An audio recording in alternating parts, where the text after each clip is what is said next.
BTech, BBA మరియు MBA కోర్సులు 15+ years experience ఫ్యాకల్టీతో పాటు placement guarantee. Kishkindha university, Ballari. సింధూరం రక్తచందనం బంధూకం సంధ్యారాగం కావాలో నవ కవనానికి అన్నాడు మహాకవి శ్రీశ్రీ. ఇప్పుడు నవ సవరానికి ఏం కావాలో చెప్పింది భారతదేశం. ఈ నవ సమరం కోసం అనుసరించినటువంటి విధానాల్లో ఆయుధ సంపత్తి అలానే సైనిక సన్నద్ధత ఒకటైతే, మరొక ముఖ్యమైన మూడవ అంశం దౌత్యపరమైనటువంటి వ్యూహం. ఇప్పుడు భారత విజయాల వెనుక ఆయుధాలు అప్రమత్తతే కాదు, ముగ్గురు అనూహ్యమైనటువంటి మిత్రులు ఉన్నారు. ఎవరు వాళ్ళు? పైకి గంభీరంగా కనిపించేటువంటి అమెరికా మద్దతుతోనే భారతదేశం దాడులకి తెగబడిందా? పాకిస్తాన్లో ఉన్నటువంటి అలసత్వం లేదా అనైక్యతని ఒక అవకాశంగా ఉపయోగించుకొని భారతదేశం ఈ ఎదురుదాడి ప్రతిదాడికి సిద్ధమైందా అంటే కాదనేటువంటి సందేహాలు, కాదనేటువంటి అంశాలు వెలుగు చూస్తున్నాయి. ఎందుకంటే దౌత్యపరంగా భారతదేశం అనుసరించినటువంటి వ్యూహం గతంలో ఎప్పుడూ రానంత సక్సెస్ని భారతదేశానికి అందించింది. దీని వెనుక బలమైనటువంటి ముద్ర వేసినటువంటి మిత్రులు ముగ్గురు కనిపిస్తున్నారు. ఎవరా ముగ్గురు? మొదటి అంశంలో మొదటి వ్యక్తిగా, మొదటి దేశంగా గుర్తించాల్సినటువంటి అవసరం ప్రస్తుతం రష్యాకి కనిపిస్తుంది. అగ్రరాజ్యాల్లో బలమైనటువంటి దేశాలు అమెరికా, రష్యాలు అయితే రెండు భిన్న ధృవాలు అనేటువంటి అభిప్రాయం ఉంది. కానీ భారతదేశం మాత్రం రెండింటిని ఒకే తాటిపైకి తేవడంలో సక్సెస్ కాగలిగింది. అన్ని విధాలుగా అలీన దేశం అని చెప్పుకునేటువంటి భారతదేశం వ్యూహాత్మకంగా అటు రష్యా అవసరాలని, ఇటు అమెరికా అవకాశాలని రెండింటినీ సద్వినియోగం చేసుకుంటూ ముందుకు వెళ్ళింది. ఈసారి ఈ యుద్ధంలో కీలక పాత్ర రష్యాదే అనడానికి ముఖ్యమైనటువంటి అంశం రష్యా ఇచ్చినటువంటి సాయుధ సంపత్తి.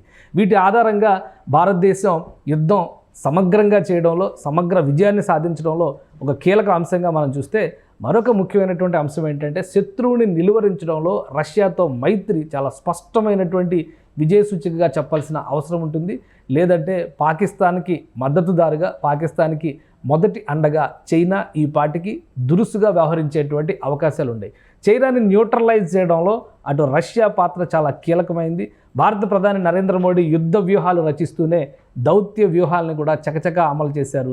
వ్లాదిమిర్ పుతిన్తో మాట్లాడడమే కాకుండా భారతదేశ సందర్శనకి ఆహ్వానించడం, అలానే అక్కడ జరగబోయేటువంటి ఈవెంట్స్లో పార్టిసిపేట్ చేసేందుకు ప్రధానమంత్రి నరేంద్ర మోడీని అక్కడికి వెళతారనేటువంటి సంకేతాలు ఇవ్వడం, యుద్ధానికి ఆపరేషన్ సింధూర్ స్టార్టింగ్కి ముందరే వ్లాదిమిర్ పుతిన్కి సరైనటువంటి సమాచారం ఇవ్వడం, వీటన్నిటి ఫలితంగా చైనా పూర్తిగా ప్యారలైజ్ అయింది. మరోవైపు చైనాతో పాటు ఉత్తర కొరియా కూడా మౌనంగా ఉండాల్సినటువంటి పరిస్థితి ఏర్పడింది.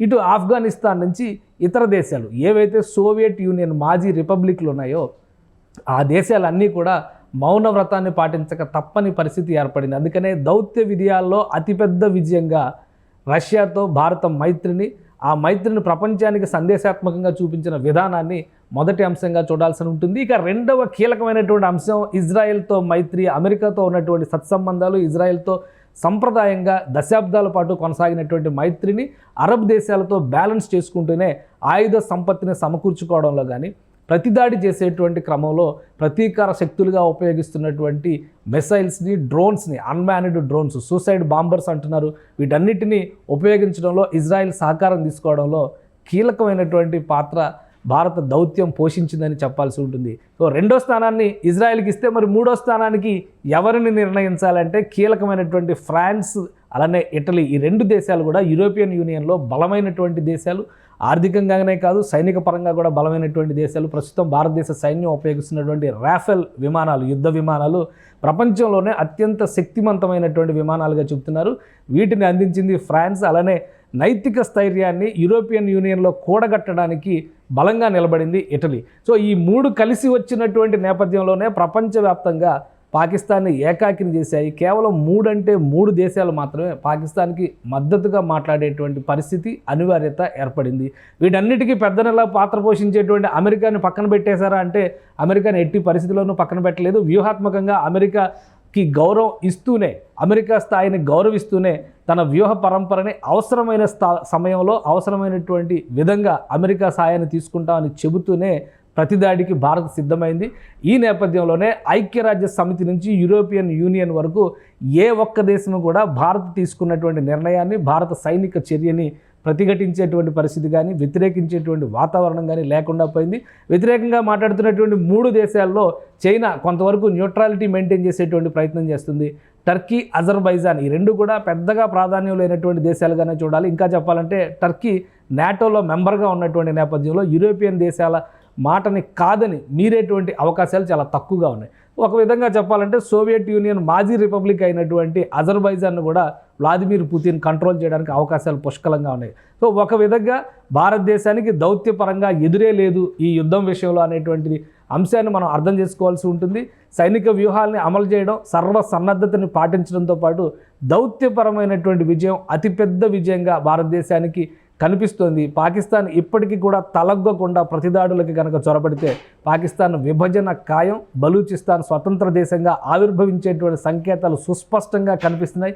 ఇంకా మితిమీరితే పాక్ ఆక్యుపైడ్ కాశ్మీర్ భారతదేశంలోకి రావడం, పఖ్తూన్వా ఇంకొక స్టేట్గా ఏర్పడినా కానీ ఆశ్చర్యపోవాల్సినటువంటి పరిస్థితి లేదు. ఎందుకంటే ప్రపంచవ్యాప్తంగా ఉన్నటువంటి ఇప్పుడు ఐడియాలజికల్ లైన్స్ విషయంలో పాకిస్తాన్ ఏకాగిగా మిగిలింది. సో భారతదేశం అనుసరించినటువంటి ఈ కీలకమైన దౌత్య వ్యూహంలో సక్సెస్ సాధించింది. బలమైనటువంటి మూడు దేశాల మైత్రిని కూటమిగా చూస్తే యూరోపియన్ యూనియన్లో కీలక పాత్ర పోషిస్తున్నటువంటి ఫ్రాన్స్, ఇటలీతో పాటు రష్యా, ఇజ్రాయెల్ల మైత్రి భారతదేశానికి ఈ విజయాన్ని కట్టబెట్టిందని చెప్పని మనం భావించవచ్చు. నిజంగానే అపర చాణక్యుడిలా భారత ప్రధాని నరేంద్ర మోడీ ఈ వ్యూహాన్ని విజయవంతంగా అమలు చేయగలిగారు. ఎక్కడ ఎలాంటి పొరపాటుకి అవకాశం లేకుండా దౌత్యపరమైన బృందాలు ఆ విధంగా వ్యవహరించినాయి. సైనికపరమైనటువంటి నిర్ణయాలు సైనికపరంగా తీసుకున్నారు. రాజకీయ అంశాలని రాజకీయంగానే పాటిస్తూ వచ్చారు. కాబట్టి ఆపరేషన్ సింధూర్ ఒక సక్సెస్ఫుల్ ఆపరేషన్, అది కూడా మోస్ట్ సక్సెస్ఫుల్ ఆపరేషన్ అని చెప్పాల్సి ఉంటుంది. ఎందుకంటే ప్రాణ నష్టం భారతదేశం వైపు నుంచి చాలా తక్కువ జరిగింది.